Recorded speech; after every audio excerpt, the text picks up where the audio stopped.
Hey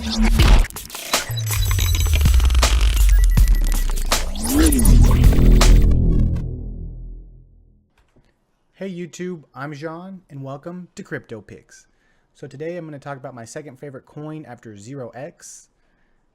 This coin is super underhyped. No one really seems to know about it, so I'm super excited to bring it to you. Let's get started. So before I tell you my coin, let me give you a little overview of what PTMG is. This is an analysis I've created myself. I begin with the problems the company's trying to solve, the project ideas, the potential for generating revenue, the team, the marketing, which is like Twitter, where they active there or not active, the market cap, and the short/long-term goals, which is usually the roadmap. So today's video is on Everex. So what problems are they trying to solve? Everex focuses on solving the financial inclusion problem by applying blockchain technology for cross-border remittance, which is a sum of money sent, online payments, currency exchange, and micro lending using something that they came up with called crypto cash without the volatility issues of existing non-stable cryptocurrencies. So Everex project idea. So Everex enables you to transfer, borrow, and trade in any fiat currency anywhere. No bank required, with setting times between 30 seconds and transaction costs of a few cents. To achieve financial inclusion of the unbanked or underbanked, they propose the use of crypto cash. Crypto cash is a currency or cryptocurrency where each unit has its value pegged and named based on the fiat currency it represents. They give the example of the US dollar being US DEX. The crypto cash balances are underwritten by balances held in accounts of financial entities or other trusted third party. The Everex system provides its user access to financial services using crypto cash. To basically summarize this, Everex wants to create a capital transfer system based on crypto cash that enables money transfer with easy capital assets at virtually no cost without being limited to a domestic market. So what's their potential for generating revenue? Everex token has two main objectives. The first objective of the token is to fuel an internal reward system of the Everex ecosystem. The Everex tokens are used to improve user credit score. The more EVX a user holds, the better the offered loan conditions, since the owner owns a larger stake in the Everex system.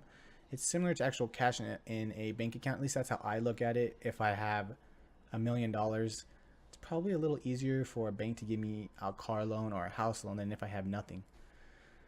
So next, users can earn or buy additional tokens, enhancing their credit worthiness. Pretty much you can bring more money into your bank account. Borrowers who make use of the micro lending services will be rewarded with the additional tokens if they pay back the crypto cash loan under specified constraints of the contract. And then users can vouch for borrowers with their own tokens, giving the borrower improved lending conditions, which is similar to a cosigner, it seems like. In case the borrower pays back the loan as specified, both the borrower and the voucher will be rewarded with EVX tokens. Lenders can also earn tokens by providing loans as a reward for their risk in addition to the paid interest. So that's kind of cool. And of course, the question everybody's probably wondering, what happens if the entities fail to fulfill their duties of the agreement? The tokens will be confiscated by the smart contract. And I did ask this, the tokens are not burned, they're just resold at a market rate to pay back the lender.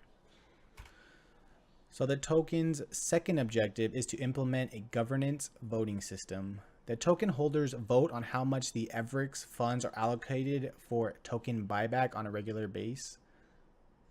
System stakeholders can vote on requests to update crypto cash token contracts, and then each user's voting depends on how much they own proportionally to the 22.7 million tokens. So of course, one of the most important parts, at least in my opinion, is their team. So as you can see, according to my analysis, Everex didn't have any superstars, but had 3 stars.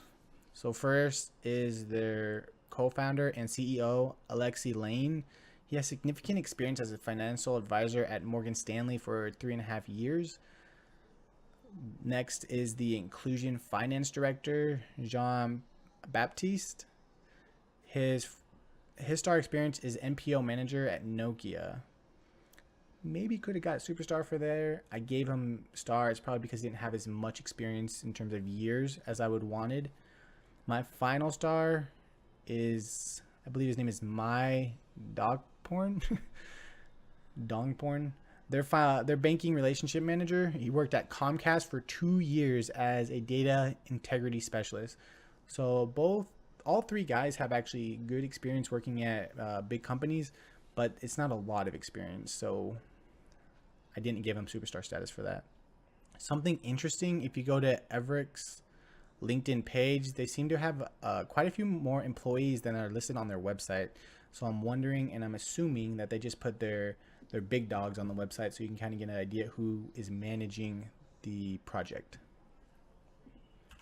Now let's check out their advisors, which is also a super important part. I really only found one star advisor, and that being Anna, and I kind of did this as a bad reason to give her a star. Basically, she works at the same company I do, Accenture. You can decide based off that experience if she should be a star or not. The last two, Cal and Shinichi, I could not find any info on LinkedIn, which really annoys me. It happens quite a bit. Therefore, I couldn't give them a star or superstar. Do your own research. Maybe they actually are great advisors. I don't know. So with their marketing, their Telegram seems to be the most active and best place to get answers and information about announcements, pretty much anything Everex related. Their Twitter seems to be fairly active, but the last tweet was on October 15th. And they seem to post periodically when they have announcements. Their Facebook is not very active. They have a few announcements on their page. Their YouTube is not very active. Last video was like 2 weeks ago. Their website is beautiful. If you scroll down, you can subscribe. You'll be able to see a video kind of describing what they are. You can download their white paper, get a little more information on their company, download their wallet, check out their roadmap, see their advisors, pretty much get all the information I'm giving you right now. Their Medium was super active around the time that they had their token sale, and they've seemed to kind of stop posting about it. But in terms of their Medium, when you talk about their competition, which is possibly OMG, the CEO Alexi responded basically saying there's a possible collaboration opportunity with them. I mean, if that happens, I think this would rock it. I mean, that's exciting. Now for one of the most exciting aspects of this coin, their market cap. Their market cap is 20 million. That's it. 20 million. They have 16.5 million circulating supply, 25 million total supply. The current price is around $1.20, around 21,000 sats. That's it. The exchanges they are on is where it kind of throws me off and why I haven't bought it yet. They have HIT BTC, something called BX Thailand, and then, of course, worst exchange than ever, or in my opinion, Ether Delta. So I'm looking to buy it around $1, or if it hits under 20,000 sats on HIT BTC. If so, I am jumping on, as long as I don't have my money tied up somewhere else. So now for the short/long-term goals, usually the roadmap. I'm going to try to summarize this roadmap. If you want to see more detail, you can pause or check out their website. So let's start with 2017. We have more hiring, the official launch in Myanmar, Russia, Thailand. Also, they're going to work on the EVX community development. Then in Q1 of 2018, they'll launch remittance and micro lending in 3 Asian markets, add 2 new features, validation and integration, then launch their commercialized campaign of crypto cash. Then they're going to pursue growth opportunities in the Middle East and Europe, sales and marketing campaign, secure technical partners, and their first EVX token buyback. So 2018, that's all Q1. That could be a pretty big and important time. Then Q2 of 2018, they will launch in the Middle East, more sales and marketing campaign, growth mature in Europe and the US. Then they're going to pursue China, India, and I'm not sure what SA is. I don't think that's Singapore.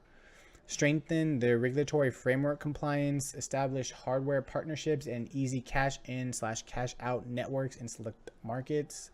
B2B expansion strategy, then another buyback. Then to wrap up 2018, the launch of mature and emerging markets. They're going to strengthen the EVX community, product portfolio expansion, crowd lending, crowd insurance, crypto cash crowdfunding, blockchain B2B consulting, and the final buyback of the year. So a pretty extensive and promising roadmap that will be exciting to watch while they pursue and successfully, well, at least hopefully successfully, hit their milestones.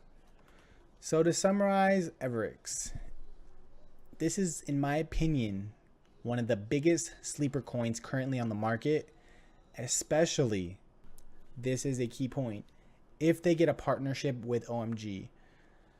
I like their team. It's not extremely amazing, but it's not bad. I love their idea. I think it's a great idea.